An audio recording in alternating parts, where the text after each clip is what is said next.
LC 391049S. Okay. Yes, it's a committee sub. This would be your substitute right. that added the language that we Yes, discussed, correct? right. Okay, all right. And I'm not sure where in this sub that would be, but we'll go off the committee substitute then. Does a couple of things. This is the annual department bill update, especially for the Motor Carrier Compliance Division. Each year, as you know, Mr. Chairman, we update our codes to reflect the changes in motor carrier laws on the federal level to make sure that the state of Georgia is compliant with that. We also made a technical change on the very first page. As you can see, in regards to the kilograms, there's nothing major there. It's just a technical change. The second part is the update, the third section, section 1.3. This is a section I think that what the goal behind this is, and what this does is it makes sure that our small businesses owners, especially those private carriers, especially don't have to submit a copy of their insurance to the Department of Public Safety. And what this does is it clarifies that only those who are for hire, commercial operators, etc., those who are doing it to make a buck, so to speak, have to submit their insurance to the Department of Public Safety. So those who are private carriers who are doing it for themselves, they do not have to continue to submit that. Under current law, everybody does. What this does is it just says only those that are for hire will have to do that from now on. I think that's a good deal, especially for our small businesses that are not for hire, that have motor carrier, that deal in the motor carrier parts of our state. And moving on, the next section, it basically clarifies in regards to what is putting in language for interstate and for hire motor carriers, etc. The next portion of the bill deals with update language and language in regards to the Department of Public Safety as well as the Department of Driver Services. The goal behind this is to make sure that the Department of Public Safety stays in their lane, so to speak, as the Colonel so eloquently puts from time to time. And I completely concur with that fact. Under current law in the state of Georgia, you can get your licenses suspended, your driver's license suspended for a multitude of reasons that have nothing to do with actually driving a vehicle. We're repealing most all of that with this language, to where if you are, the only time you can get your driver's licenses suspended, if this passes, basically is if you are in operation of a motor vehicle. I think that is the right thing to do moving forward.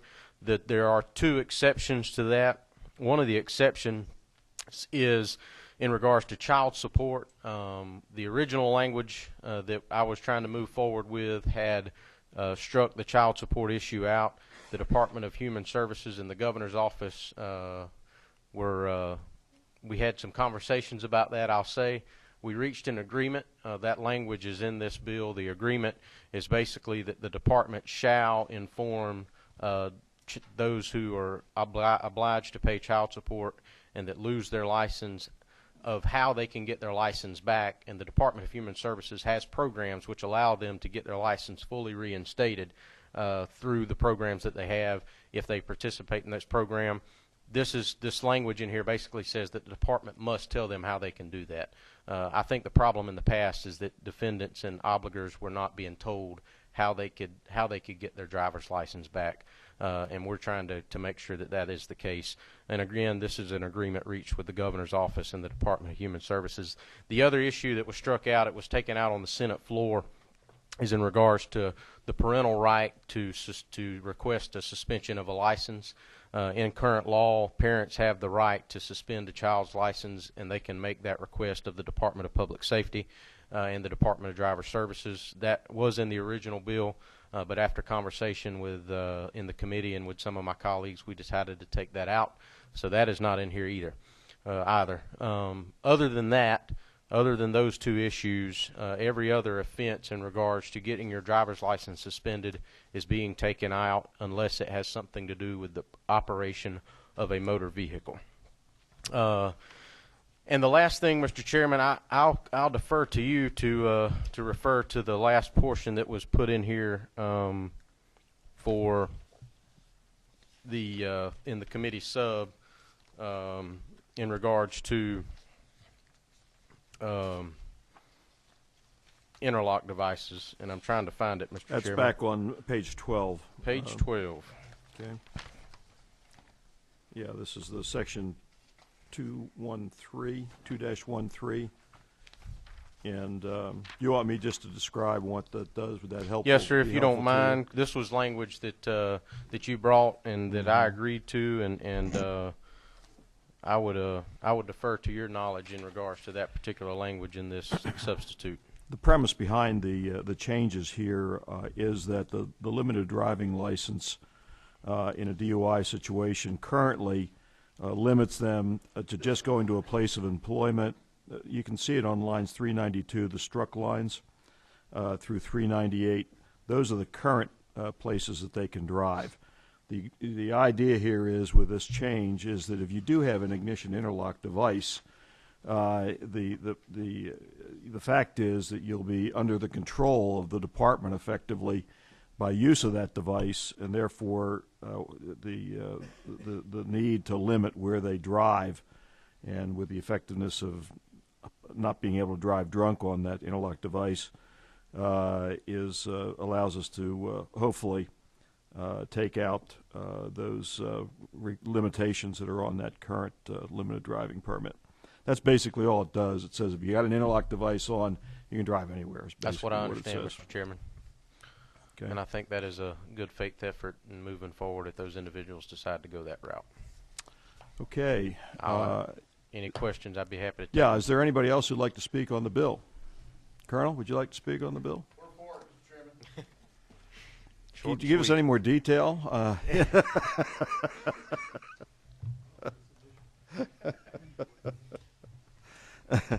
I always love to have somebody that's got a gun on their hip come up and testify for a particular bill. If you were against, we would have a big problem. This is not a request that is specific just to Georgia. This is actually a move all the way across the country that law enforcement is engaged in with administrators that are involved in licensing and registration. The comment about staying in our lane, when we're on the road, our job is traffic enforcement. We can't do that if we're not on the road. So all of the suspensions that are not driver behavior related that we run across, we then have to take that person into a facility to process them. Well, where are we when we're doing that? We're in the jail. We're not on the road doing traffic enforcement. And so that's the comment about staying in our lane. And that is the premise behind this, is to essentially say that a driver's license is there for the privilege to operate in the public right-of-way. It should be taken away if the infraction is driver-related, not all the ancillary things over the years that have been added for good intentions, but takes more and more and more time of us off the road specifically to correct behavior to save lives on the roadway. So that's the reason for the bill, Mr. Chairman, and we support it wholeheartedly. Okay. Are there any questions from the committee of either the author or the colonel? Okay, what number are you, Tim? Okay, all righty, go ahead. Senator, could you talk to me a little bit about the removal of the parental right to suspend the license? Just maybe the thought process behind that and why we took that away. The thought process behind that in taking that out of the language in the legislation was that we're taking away a parent's right to make a choice and a parent's right to make a decision. That was, and the colonel can speak to his support from putting that back into the language, I'm sure. But there was some concern amongst some of the members of the Senate, and more specifically the Republican caucus, that we shouldn't be taking away a parent's right to choose. Thank you. I misunderstood you. That helps me out. Thank you. For the benefit of the committee, I asked the department to put in the suspension and reinstatement data. You'll find a list of that of those in your folder. the grayed out areas are in the non-driving suspensions, and they correspond pretty much to what's in the bill in terms of the things that have been taken out. As you can see, the non-driving suspensions are zeroed in most of these cases. There haven't been any occurrences, and therefore what we're doing is repealing law that really isn't effective.